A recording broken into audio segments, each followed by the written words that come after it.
Hello, everyone. Welcome.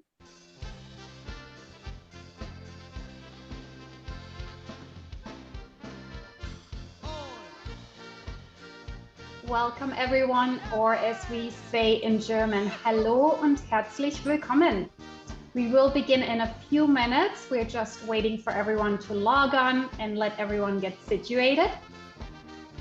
While we wait, please feel free to write in the chat box where we're joining from. We would love to hear from you. And also hello to everyone who's joining us on Facebook today. Thank you so much for being here today. Please use the comment box there to tell us where you're tuning in from today. Hello, John from Dallas. We have Ella from Maryland, welcome. Mark from South Carolina. Hi, Gail from Nevada, welcome. Oh, hello, Bonnie from Canada. Nice to see you. Alex, we have Sandy on the call who was on your trip in October 2016.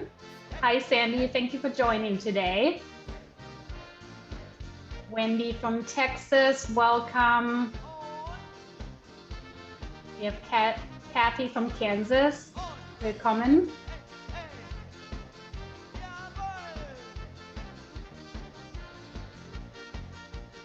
Wow, there's a lot of you. Thank you so much for being here. We have Elise from Maryland, Penny from Los Angeles.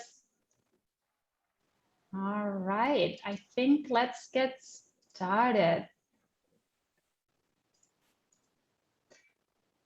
Servus and happy Oktoberfest season. My name is Daniela and I oversee our community and engagement team here at Go Ahead Tours. I work out of the Boston office and I'm so excited to be with you here today. If this is your first time joining one of our travel talks, welcome. We're so happy to have you. And if you've joined one of our travel talks before, welcome back and thank you for joining again. Now, today is going to be a lot of fun, but before we get started, I do want to set a few quick expectations. Now, this is a webinar, which means that you will only be able to see me and our special guest, Alex, today. Your camera and microphone will be turned off, so we won't be able to see you, but we do want to hear from you. So if you do have any questions about Oktoberfest or Germany throughout the sessions, feel free to use that Q&A box either at the top or the bottom of your screen and just submit your questions there. If you are joining us from Facebook today, please just submit your questions via the comment box there. We have somebody on standby monitoring the Facebook comment box as well as the Q&A box here. We will have a live Q&A session at the end of this webinar, where we will hopefully get to most of your questions. And we did get a number of questions pre-submitted by you, and we've used some of these questions to prepare for these presentations, and we will be answering a lot of those throughout the session as well. Now, today we are coming together to talk about my home country, Germany. And more specifically, we will discuss Germany's famous Oktoberfest celebration. The Oktoberfest, or as the locals call it in Bavaria, the Wiesn, is the world's largest Volksfest. It is held annually in Munich, Bavaria, and it is typically 16, sometimes 17 or 18 days long. Alex will tell you later why. Sometimes it's longer. It runs from the end of September until the first Sunday in October. So in a normal year, we would be celebrating Oktoberfest in Munich right now. And maybe some of you on this call had plans to go to Oktoberfest this year, but unfortunately it has been canceled due to COVID this year, and it was canceled last year as well. So while we can't be there in person this year, We hope that the next hour will give you a good taste of what the experience would be like at the Oktoberfest, and hopefully it will even inspire you to go to the Oktoberfest in the future, or visit Germany overall. Now, we have a lot planned for you today. We are going to discuss the history of the world famous celebration and how it's evolved over time. We will be sharing tips and tricks on what to eat and what to do and what to wear at the Oktoberfest. And of course, we will also be talking about what the experience is like on a go-ahead tour. And we'll be sharing some of our go-ahead Oktoberfest itineraries with you. And as I mentioned before, we do have time reserved for a live Q&A session with our tour director, Alex, at the end of this webinar. Now, without further ado, I do want to introduce you to our wonderful tour director, Alex, who has been leading tours with us for many, many years and has been to Oktoberfest many, many times. Alex, hello, willkommen. Can you please introduce yourself to our audience today? Yeah, servus, hello. My name is Alex. I'm a tour director for EF Go Ahead for more than 20 years. And I go to the Oktoberfest since I'm a teenager. And so I would like to welcome in my little tiny Alex tent and to talk about the Oktoberfest. All right. Thank you again, Alex, for being here today with us. Let's dive into our program. So first, can you tell us a little bit more about the history of the Oktoberfest? How did it get started? How long has it been around? And how has it evolved over time? So the Oktoberfest started with a wedding of this beautiful young couple. So it was the wedding, the 10th of October, 1810. It was arranged by the father of Ludwig, what you see here on the left-hand side, Maximilian Joseph, King of Bavaria.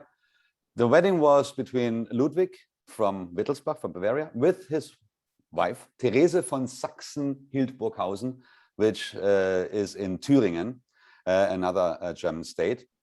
And only 5 days later, the 17th of October, 1810, a banker and a member of the National Guard in Bavaria, his name is Andreas Michael Dallamy. He, in honor of this couple, actually created a horse race outside of the city of Munich. And it was a so-called free horse race. So no rules.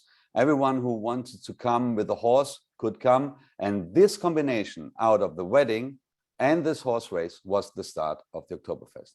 But let me talk a little bit, very briefly, about this Wittelsbach family. So we have not every one of them because they ruled Bavaria for centuries. But at the top, we have Maximilian Joseph I. He designed or arranged the wedding with Ludwig I and Theresia. They had in total 9 children. I only want to mention 2 of them. So Maximilian II, who became King of Bavaria in 1848. And Otto I, who became in 1832 the King of Greece, the first King of Greece. But the most known Wittelsbach, for sure, is Ludwig II, the son of Maximilian II, or the grandson of Ludwig I.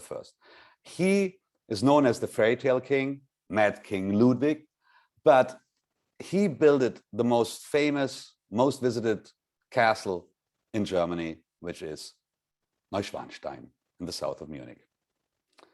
Anyway, what I wanted to say with that, so the 3 main kings, Maximilian Joseph, Ludwig I, and Maximilian II, they brought so many traditional things into the Oktoberfest, like they had the passion for parades of horse carriages, they loved public events, and especially they loved the Bavarian typical dresses called Trachten.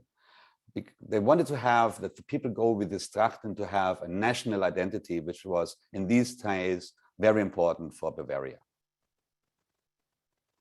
Now, here we have an image, a picture of the horse race.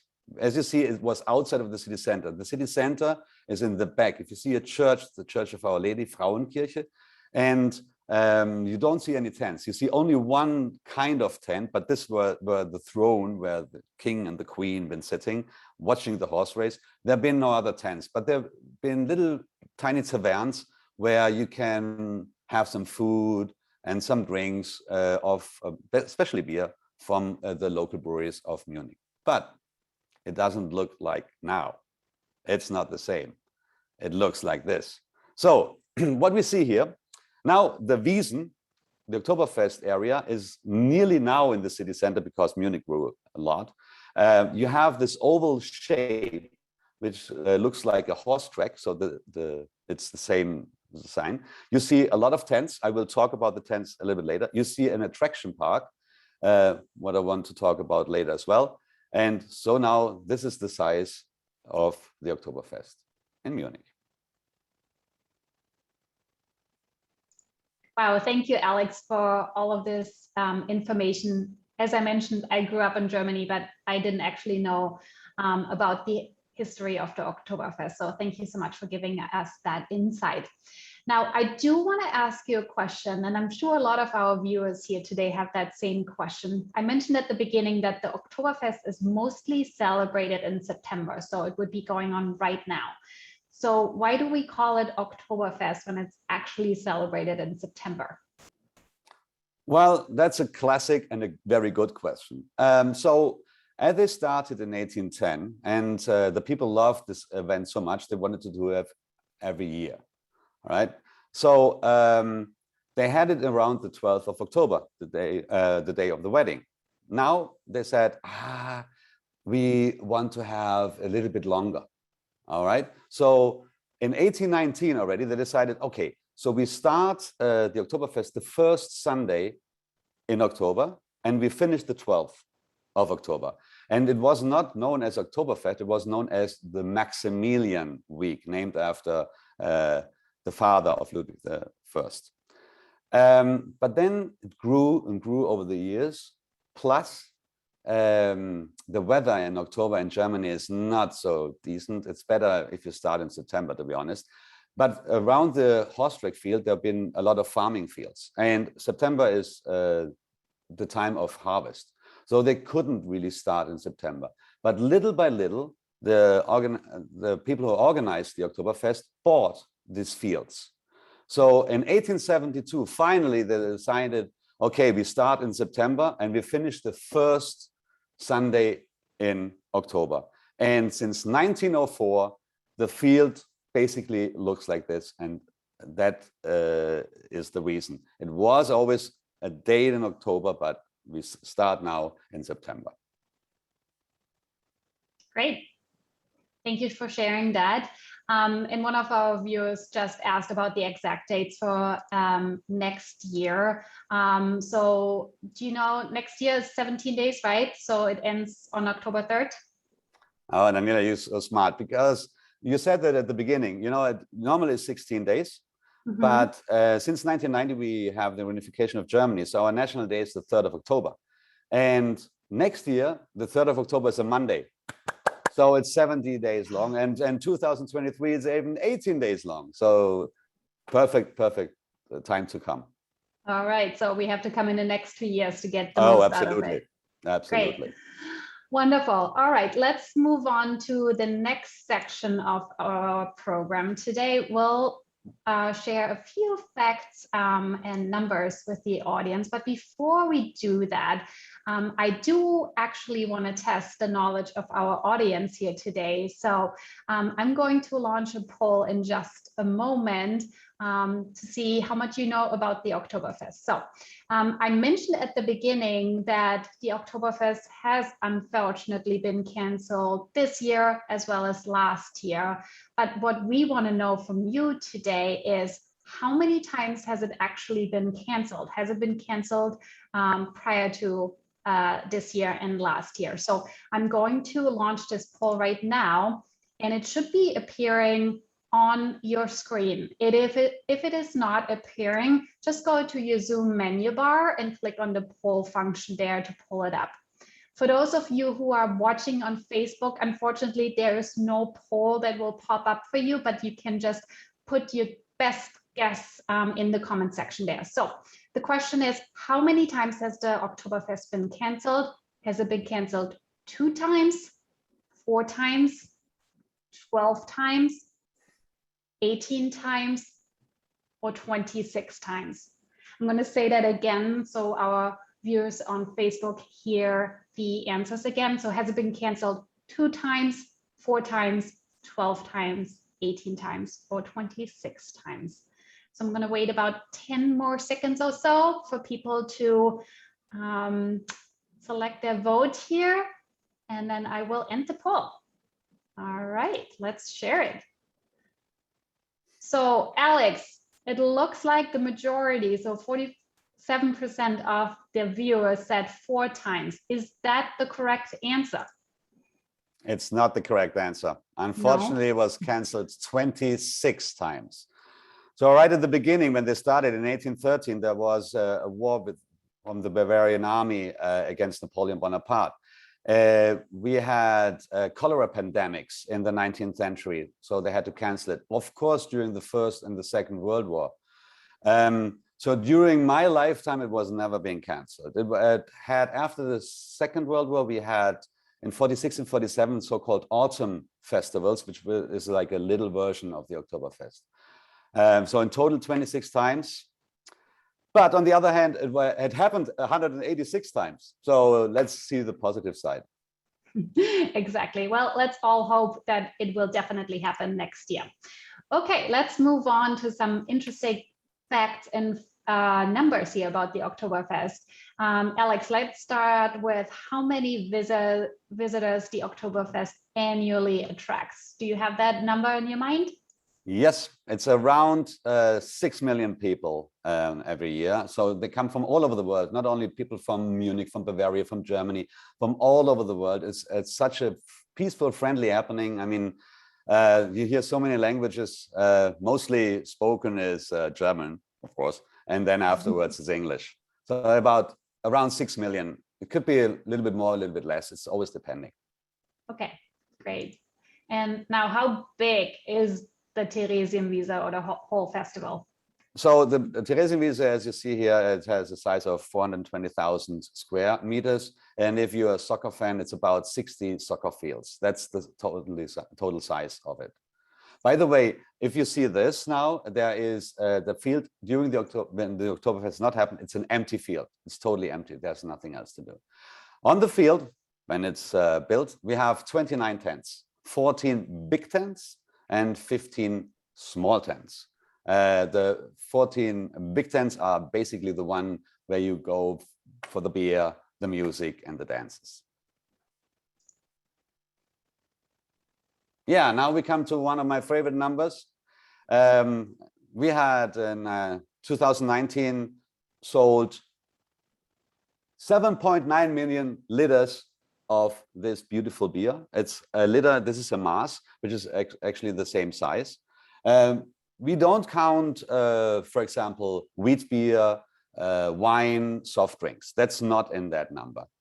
But if you're not a beer drinker, there is a solution. I said soft drinks, but if you like wine, there's also wine available at the Oktoberfest. And as you see here, 95,000 liters approximately, and you're not the only one who drinks wine at the Oktoberfest. All right, that's really good to know, Alex. I understand there is a specific wine tent as well. Is that right? Correct. There's a specific wine tent you can attend. They are exclusively serve wine there. Okay, wonderful.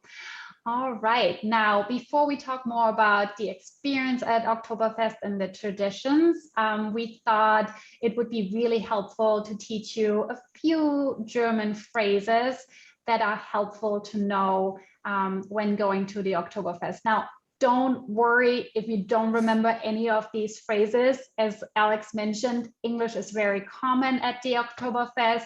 Pretty much everyone in Germany speaks English, but I personally always like to learn a few phrases of the local language before I travel to that specific destination. So Alex, let's teach our viewers some Oktoberfest survival phrases, shall we? We should. All right. So the first one is Prost, or zum Wohl, which means to your health. which means cheers. Yeah. Servus, it's hello, but servus, you specifically say that basically in Bavaria. Okay? So if you're good in Bavaria with servus. If you go to the north of Germany, you say servus, they say, oh, you're from the south. Then the next one is bitte, could mean please, or you're welcome. Then danke, thank you. A very important phrase, noch ein Bier bitte, another beer please. Now we go into the Bavarian dialect. Eins, zwei, drei, super means 1, 2, 3, drink. By the way, when you say this phrase, you have to drink. I'm sorry, you have to. Ortshaft is, it's taped. I come back to that in a second. Wiesen is how the Oktoberfest, the locals are calling it. Wiesen means the meadow, if you want to say that. A Maß, again, will not drink, is that liter, that size. And guten Appetit, enjoy your meal. Okay, danke for the German lesson here, Alex. And Russ did say Prost to you just now in the chat. I actually saw it with one little eye. I will come back to Russ later. All right. Well, now let's dive into the traditions and attractions. I'm sure our viewers are ready to learn a little bit more about the experience at the Oktoberfest. So let's get started with this tradition. Alex, tell us, what are we looking at here? Okay, this tradition exists in 1950. The mayor, well, at Saturday, the day of the start of the Oktoberfest at noon on the dot, the mayor will be in the Schottenhammel tent. Schottenhammel tent is the oldest tent. It was the first tent at the Oktoberfest in 1867. So he goes there and he has to tap the first barrel, right? So you see the wooden hammer. He hits 1, 2, 3 times. When it's tapped in there, everyone is happy, right? And then he says the famous phrase, Ortshaft ist auf eine friedliche Wiesen, which means it's tapped to a peaceful Wiesen or festival. Then he gives the first beer to the governor of Bavaria, and then everyone can have a beer. Not before, not before, not before. This is very important. So it exists since 1950, and I give you an idea. So the first mayor who did it, Wimmer, he needed 17 taps or hits. Nowadays, they actually train it because there is press, there are cameras, it's shown all over Germany. So it's kind of embarrassing when you need more than 3 or 4 for the mayor. His political career is done. Yes. All right. Well, Ortshaft is, let's talk a little bit more about other Bavarian traditions one might experience at the Oktoberfest. What are we looking at here? Well, to be specific, what you see here, for example, you see the Alpine on the left-hand side and the Schublattler, which is a typical dance. They do that only exclusively on the first day, on the opening day. Okay, so when you're coming the second day, the third day, the 16th day, you will not this. Okay, so don't expect that, but this is a typical tradition. As I said before, for the kings, it was very important to have this national identity with all the traditions and the dresses. So they show that at the first day. The same thing, they have dances at the first day in some of the beer tents. So you will not see that in the second or third day. They show all the Bavarian traditions on the first day. Okay, well, that's good to know, but there's still plenty of to do, even on the second, third, 14th day, right? More specifically, you want to go into one of the tents, one of the 29 tents that you mentioned earlier. Now, let's talk about what that experience is like in the tents. Like, what can our audience expect? We got a few questions, like, are the tents free to enter? How do I get in? Do I need to make a reservation? Can I visit more than one tent in a day? Just tell us a little bit more about the tent experience, please. Yeah, absolutely. So as I said, we have these 14 big ones and the 15 small ones. So all the tents are for free, so you can come in. The only thing is you cannot go in if you're totally drunk, or if you go to the Käfer tent, which is like a special tent for celebrities and the soccer players. And, you know, there's no press allowed, so I'm not allowed either. Anyway, It's for free. If you go there, the tents are open at 10 a.m. They're closing around 11 p.m. Entrance for free. They have sections for reservations and sections for non-reservations. So as earlier you come and you sit down, this is your seat. They only stop letting people in if all the seats are covered. Why I'm talking about sitting? So first of all, there are 120,000 seats inside and outside at the Oktoberfest. And the largest tent, the Hofbräu tent, has 10,000 seats. Sitting is important in this specific case because you only can serve drinks or food when you are sitting. So there's no standing section or a bar, for example. This is one thing. So reservations not necessary if you go as a single person or with friends or something like that. But as earlier come, as better it is. As you see here also on this picture, in the middle of all the 14 tents are bands playing. And these bands are starting about 11:30 in the morning to play. They are there to entertain the guests or to animate to drink. So in the Augustiner tent in 1902, they started with the music, and they found out as more they play music, as more the people are drinking. Should I sing you a song? There's a lot of songs, you know, which are traditionally at the Oktoberfest. But one song all the bands are playing, and this is the song which really animates everyone to drink. Okay. And I have to have my beer with me. All right, are you ready? Ein Prosit der Gemütlichkeit. Ein Prosit der Gemütlichkeit. I will translate that in a second, because after then they say, uns zur Druck, super, and then you have to drink. Sorry. Now, ein Prosit der Gemütlichkeit means a toast to coziness, because Gemütlichkeit is a tricky word to translate. And uns zur Druck, super, 1, 2, 3, drink. And they play that every 20 minutes, and after an hour, you already finished your first beer.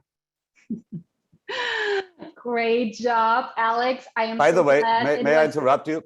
Sorry, of course. because you also have to cheer to people. So if you hold the beer like this is the perfect position. If you hold it like that, you toast with your friends and you bring your fingers. If you're not strong enough, you can do a trick.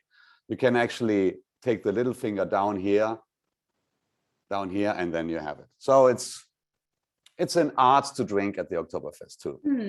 Okay, well, thanks for that little tip there. I did want to ask you another question that we've got from the audience. And the question is, if I don't want to spend all day in a beer tent, what else can I do? Is there anything else I can do? Yeah, absolutely. So the field itself opens at 9 o'clock. And what you will find is like an attraction park where you find food stands, souvenir stands, as you see here, like a giant wheel, a lot of funny rides, a lot of families going there, of course. So if you, for example, say, I want to go there early, so 9 o'clock, they're open, or you say, I had enough in a tent, which you never will have, you can go out, go around, enjoy the scenery, because with this fantastic weather we always have at the Oktoberfest, you might want to be outside as well. Definitely. I recommend to everyone to check out that amusement park outside of the tent. It's really fun. Great. Now, we learned a lot about the Oktoberfest already. It seems like it's really big, might be overwhelming, especially for first-time visitors. Do you have a recommendation of where people can meet if they get lost or if they just want to go in together? Are there specific meeting points that you recommend? Yeah, it's always very crowded. So there are actually two good meeting points at the Oktoberfest. One, here on the left-hand side, is the main entrance to the Oktoberfest. So you can meet left and right-hand side. There's also a memorial on the right-hand side. This is a very good meeting point. So at the beginning, say, in case you get lost, we meet at the main entrance in the memorial, or at this statue, which is the Bavaria, the patron saint of Bavaria, was inaugurated in 1850. to the 40th anniversary of the fest, you can see it's a big statue, as you see. You can see that from every corner. So you can also say, let's meet at the Bavaria. And if you do not know what the Bavaria means, everyone will lead you there. So it's these are the two classic ones, I would say, or the best Wonderful. ones. Thank you so much for sharing that information. Now let's move on to my favorite section of this presentation. I'm a big foodie, so let's talk about food and drink. And we did already get a question from the audience here today from Isabel, who wants to learn more about pretzels. Isabel, stay tuned. We'll talk about pretzels very soon. But let's first talk again about beer. We already learned a bit about beer, how much is consumed on average, how to hold that stein correctly, right? But Alex, is there a little bit more that you can tell us about the beer? Is there a specific kind that is served? What's so special about it? Well, the classic beer which is served in the Mass is Helles. And this beer is only, the beer you drink at the Oktoberfest is only from breweries from Munich. So there's Spaten, Paulaner, Hackabschor, Hofbräu, Löwenbräu, and my personal favorite, the Augustiner. They brew this beer specially for the Oktoberfest, the Helles. Oh, it's a special type. It has a little bit more alcohol than normal, about 5.6 to 6.2%. So this is what you usually drink as a beer. There's also a wheat beer as well, but mainly the people are drinking the Helles.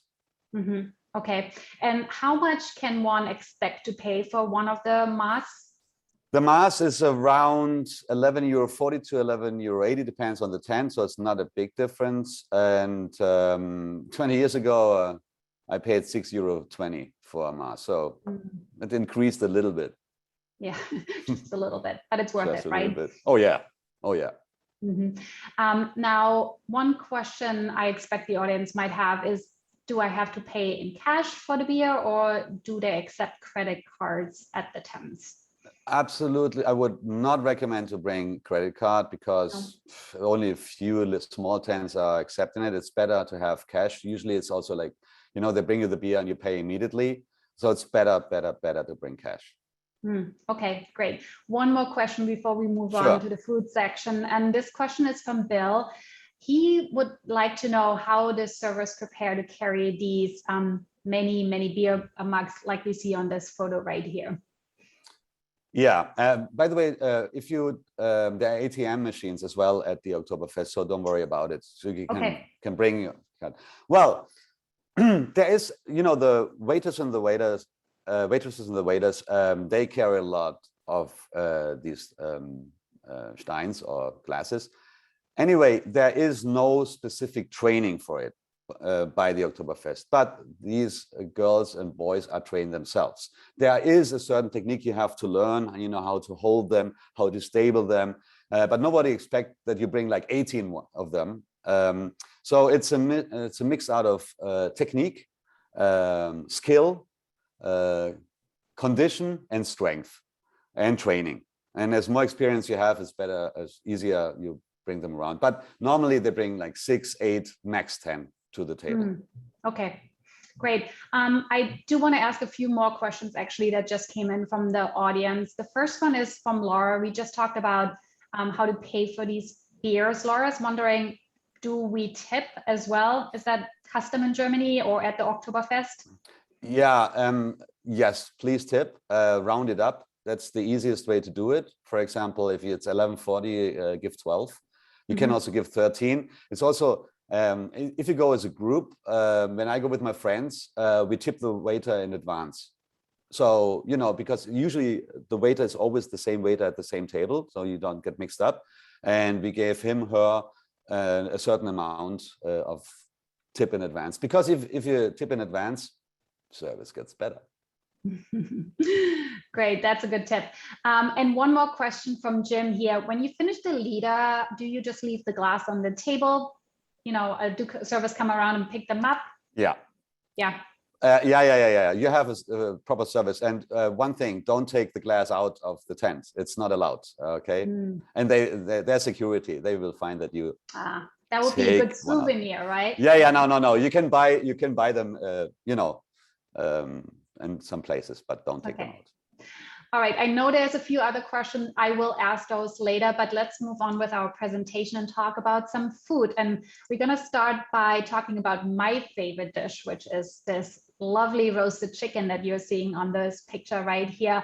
Alex, tell us a little bit more about this chicken and some other famous Bavarian dishes one might eat at the Oktoberfest. You see in Handel a roasted chicken, which is actually the most classic traditional dish. Because the first commercial selling thing was chicken. Was in the late 1900s, was the first dish which was officially sold at the Oktoberfest. So when you hear it, it's the Handel, that's the classic dish, the absolutely classic dish. But then you see here a pork knuckle. A pork knuckle with dumplings. It's either a potato dumpling or a bread dumpling. This is very good. If you eat that very early, you can drink more because it's super heavy and it stays in your stomach long, and all the beer comes in. It's a good meal to do that. All right, Isabel, this is to answer your question. Tell us more about Brezeln. Well, Brezel is a classic one. You know, I mean, I can talk about another 50 minutes about how to do and how to eat pretzel. But more interesting is this specific dish with the Obdachster. An Obdachster is a Bavarian cheese. It's a mix out of different cream cheese with some butter, some onions, and some spices, especially red peppers. Spice, and it's absolutely fantastic. I highly recommend that. The only difficulty is to pronounce the name Obdachster, but I highly recommend that dish. Highly. I agree. It's delicious and it pairs so well with the Brezeln. All right. So if I don't like to eat meat, what do you recommend I eat? I mean, there's also fish next to salad, but this is a Steckerlfisch. This is a grilled fish, as you see on a stick. These basically are fish from the rivers and the lakes in Bavaria. Very, very tasty. Very, very tasty. Okay. Highly recommend it. Last but not least, let's talk about, I think that's your favorite dish to eat at Oktoberfest? The Weißwurst, the white sausage. Absolutely. And I actually demonstrate you a little bit about this dish now. All right, let's do it. All right. So you have a pretzel. You will get 2 white sausage, which are boiled. They are they're boiled. You have to have sweet mustard and either silverware or another version I will show you. So now you have the beautiful, fantastic white sausage. You cut it here and you take the skin away, and very civilized, you cut it and eat it and eat it. But if you are from Munich, you zutzel. I know it's a tricky word, zutzeln. Now you have the sausage, you have the sweet mustard, you dig it in, and you suck out the meat. This is called zutzeln.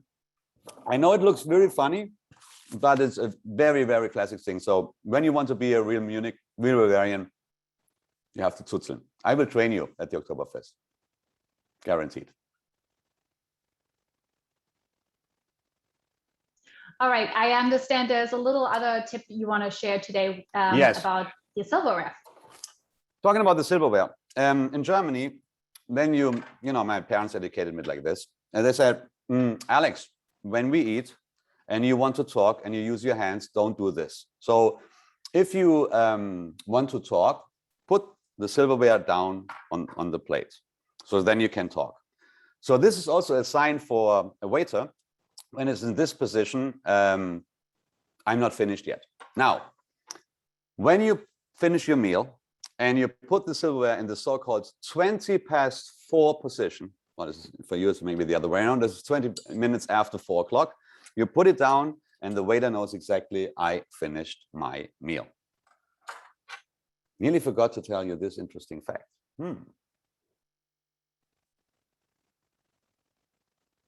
All right, no problem, Alex. Let's move on with our presentation. Thank you so much for sharing that information.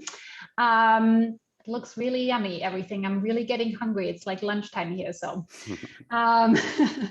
But let's actually tell our audience a little bit more about the traditional Bavarian Trachten, what you should be wearing at Oktoberfest. I mean, I know there really isn't a dress code, so don't worry, you can really wear anything. But if you do want to dress up, Trachten is probably the way to go. So Alex, tell us a little bit more about the typical Bavarian wear.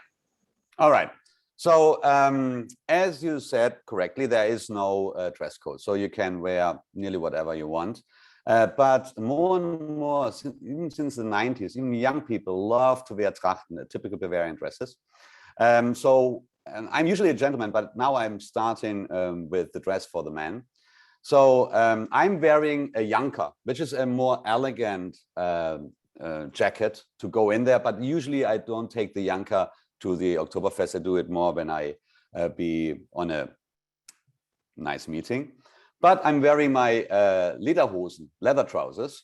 I have very, very good shoes, you know, very, very good shoes. And what I also do, these are not socks. These are for your calf. So that warms your calf. And for me, it's good because my calves are not so thick. So I'm looking a little bit more manly. Now, when you have to go to certain facilities and you don't want to take out the whole lederhosen, there are buttons left and right hand side, so you can open it and then you can use the facilities, which you have to do a lot when you drink a lot of beer. Now let's come to the ladies.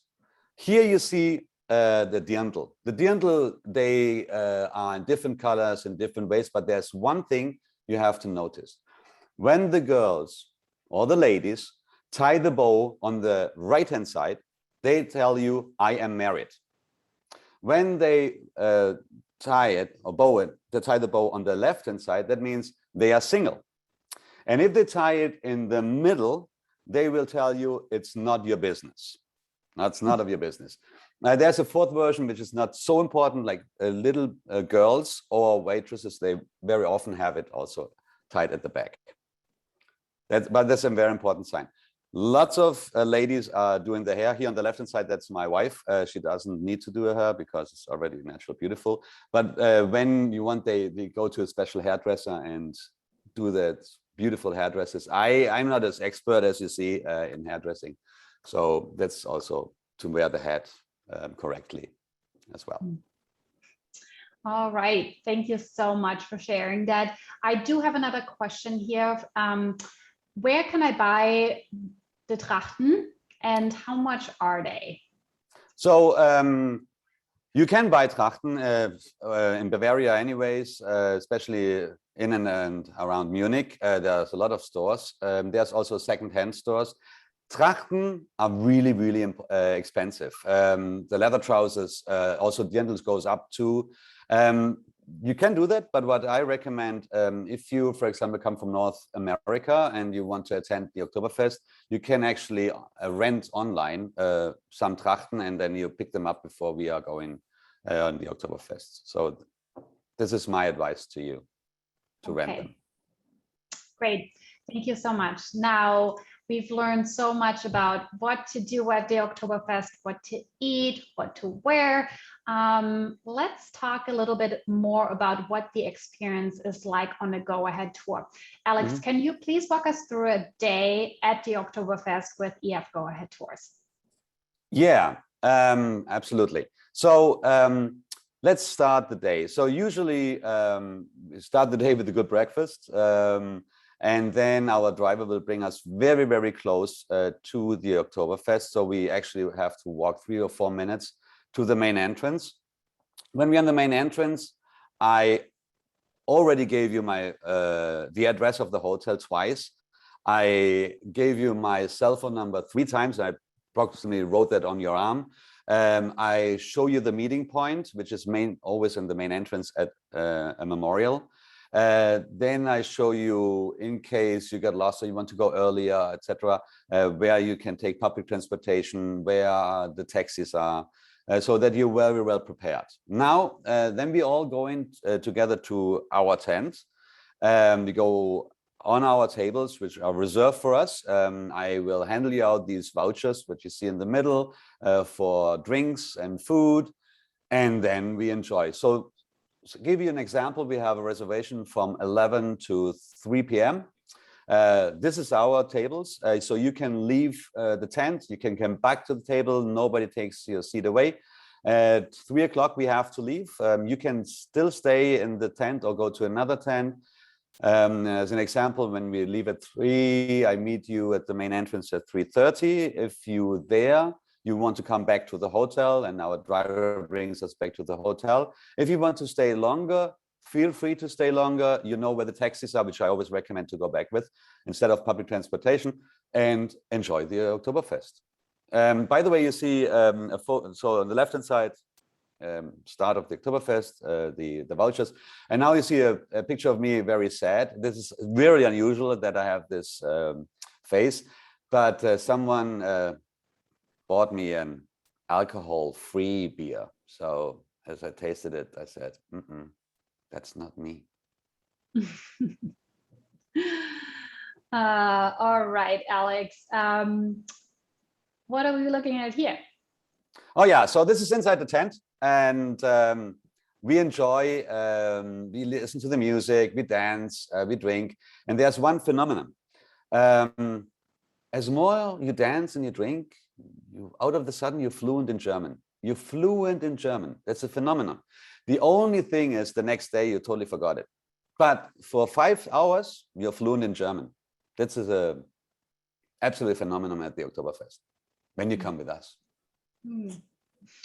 Yeah, I agree with Alex here. The Oktoberfest is so much fun. You're gonna love the experience. It's really unique and truly a once in a lifetime opportunity. So I do have one more question for you here, and that question is from John. John actually attended the Oktoberfest with Go Ahead in 2016, and he said it was unbelievable. Thank you, John, for traveling with us. He mentioned that he only had one day at the Oktoberfest, but is wondering, is there a way to attend the festivities for a second day, maybe on your own? Yes, there is. If I would like to show you the itineraries, so I can explain it a little bit better. Oh yeah, great.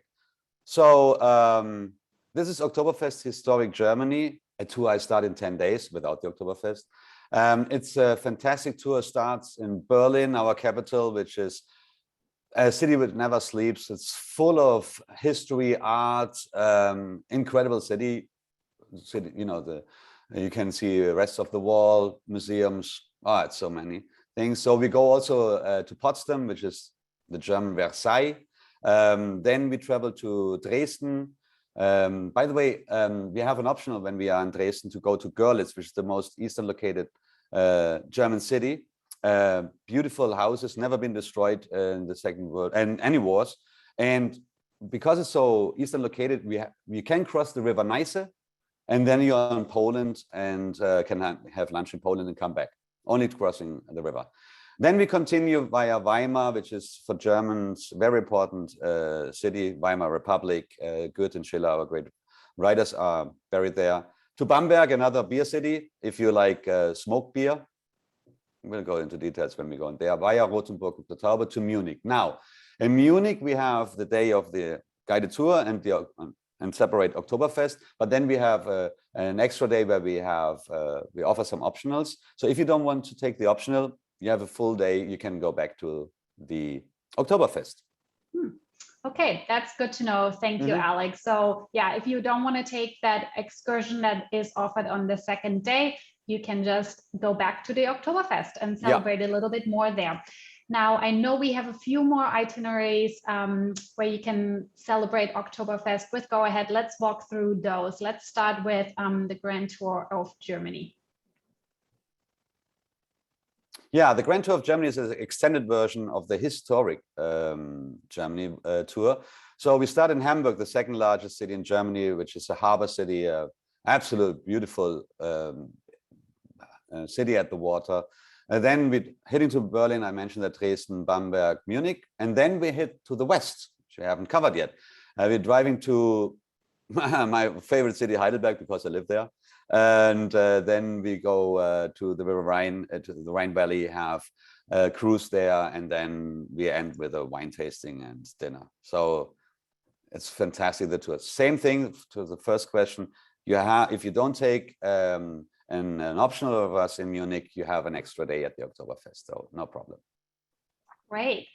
And for those of you at home who want to experience more than just Germany, we do have a couple multi-country options. So the first one we're going to talk about is Germany, Switzerland, and Austria.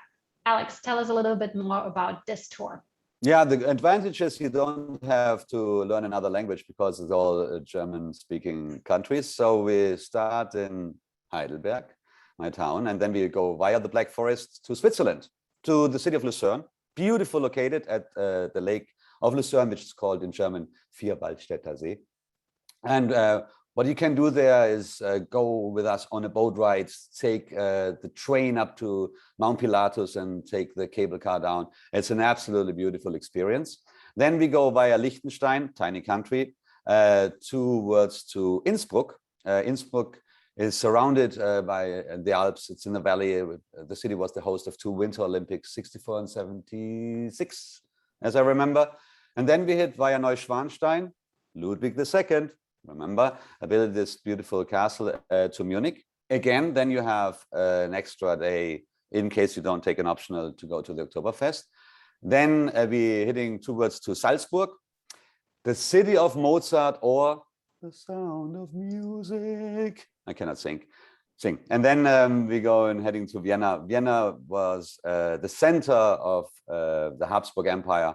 It's again full of art, full of architecture, great food as well. So great tour. Great. While we are on this tour, we did just get a question from Patty. She wants to know, are there any zip lines available at Mount Pilatus? Yes. Yes. In summertime, if you go from Pilatus down at the first station with the cable car, there's a kind of a park where you can zip lining. Okay. Bring your insurance.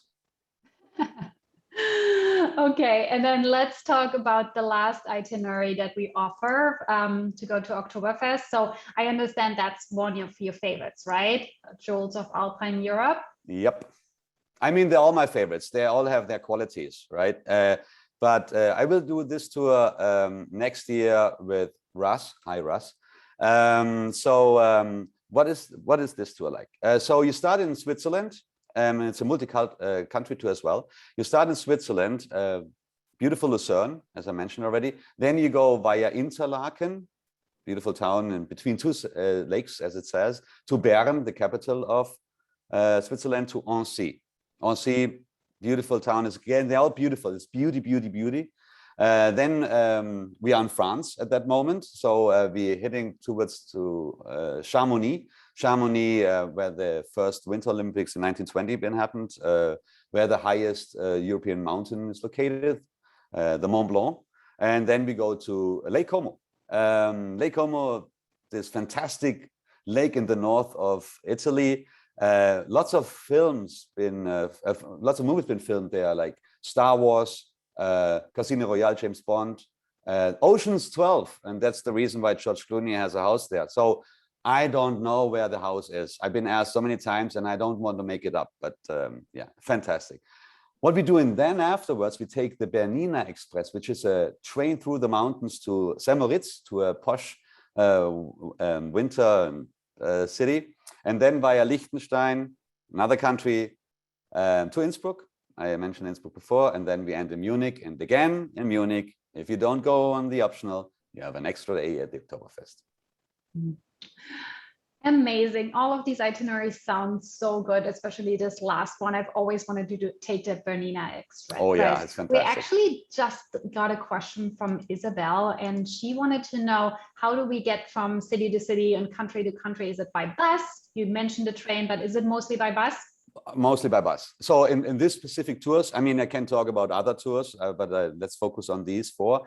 They're all by bus. It's one bus package, so it's our bus we have the whole time. And then, for example, when we take the train ride, the bus driver has the luggage on the bus, and he heads towards to the hotel in St. Moritz, so you don't have to care.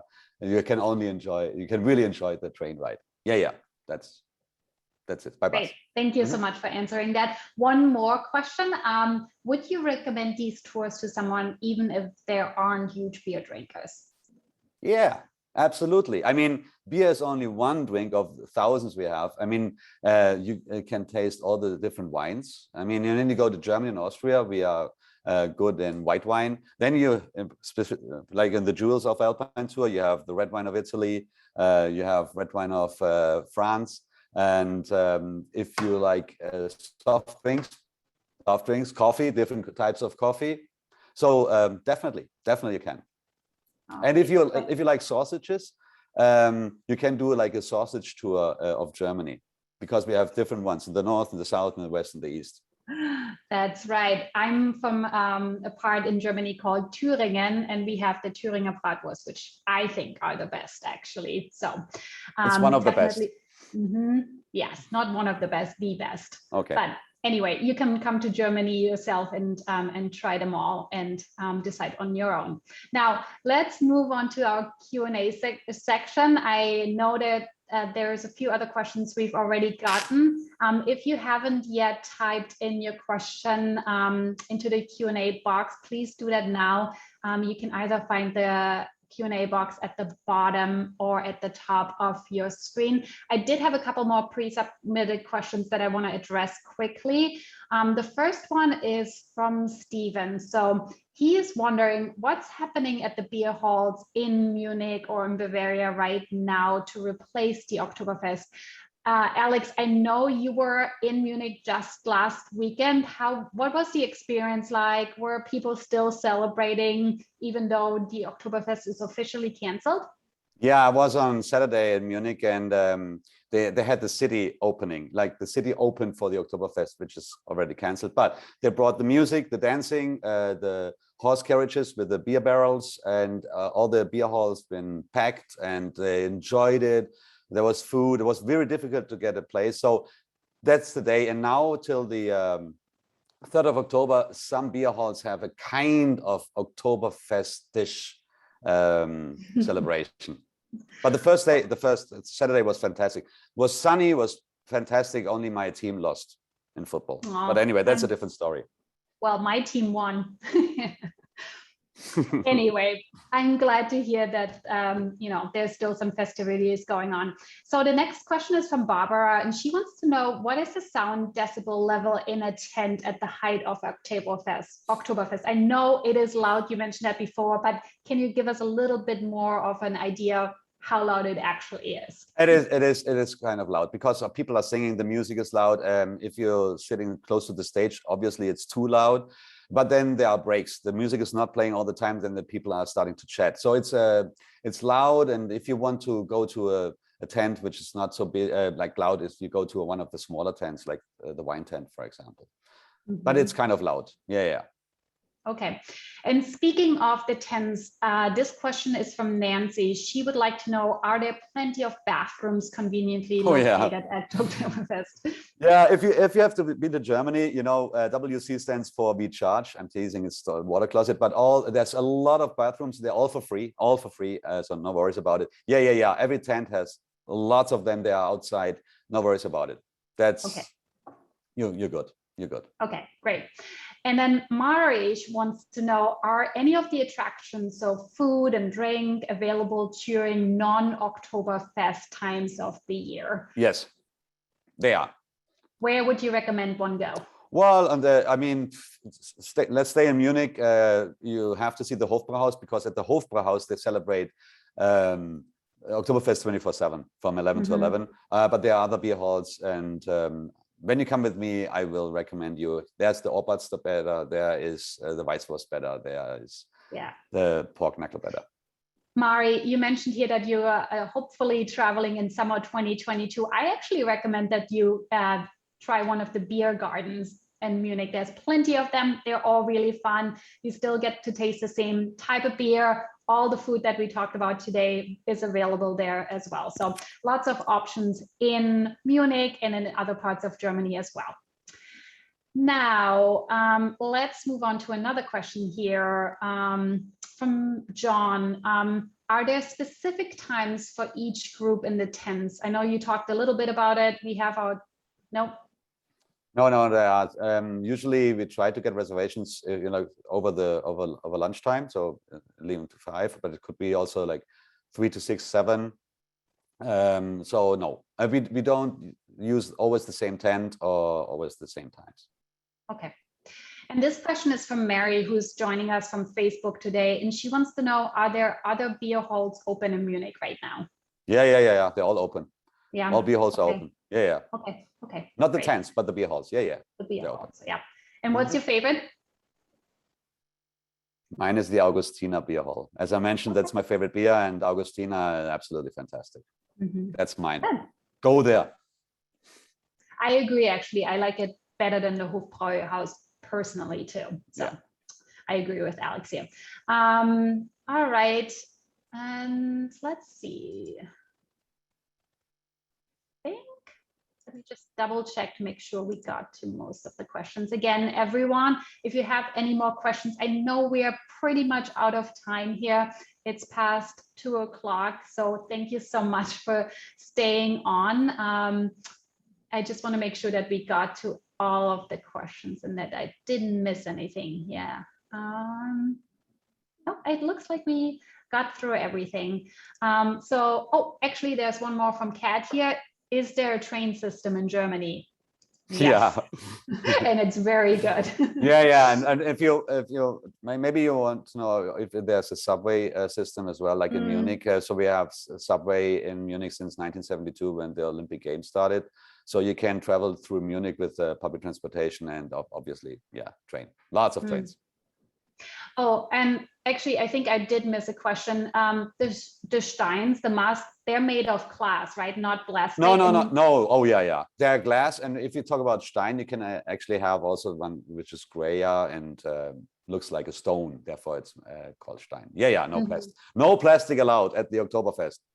Yeah, which is good. Yeah, and you can buy them as a souvenir. You mentioned that as well. And then one last question here from Donna. You said that you need to pay to enter, that you don't need to pay to enter the tents or any of the festival grounds, right? Correct. All right, good. All right, well, thank you everyone so much for joining us today. If you enjoyed yourself today just as much as I and Alex did, we do have a number of Travel Talk webinars coming up over the next few weeks and months, actually. So if you want to learn more about other destinations such as Scandinavia or Italy and Greece, feel free to tune into those destination spotlights. Or if you would love to hear from some of our travelers who just returned from tour, we recommend that you tune into our Facebook Lives that we're hosting now. We call these My Travel Experience, and we actually have one next week on the national parks. And as you can see here on the slide, we'll have a travelers telling us about their experience in Morocco, and then the following week about their experience in Kenya. So I'm really excited for these upcoming travel talks. If you want to sign up for them, go to goaheadtours.com/webinar. So I just want to say thank you again, Alex, for joining us today and for calling in from Germany to talk to us about Oktoberfest. And to everyone at home, thank you so much for joining us and spending this last hour with us. We hope we gave you a little bit of a taste of what Oktoberfest feels like, and hopefully you get to experience it in the future live in Bavaria. So thank you Thank you so much. Alex, any parting words for us? Yes, go to the Oktoberfest. You have to go to the Oktoberfest. It's a must scene, really. All right, I agree.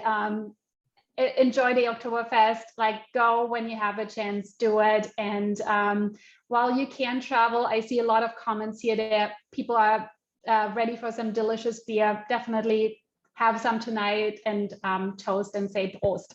So thank you so much again for joining us. And until next time, goodbye, Bye. everyone. Thank you so much. And Prost. Prost. Auf Wiedersehen.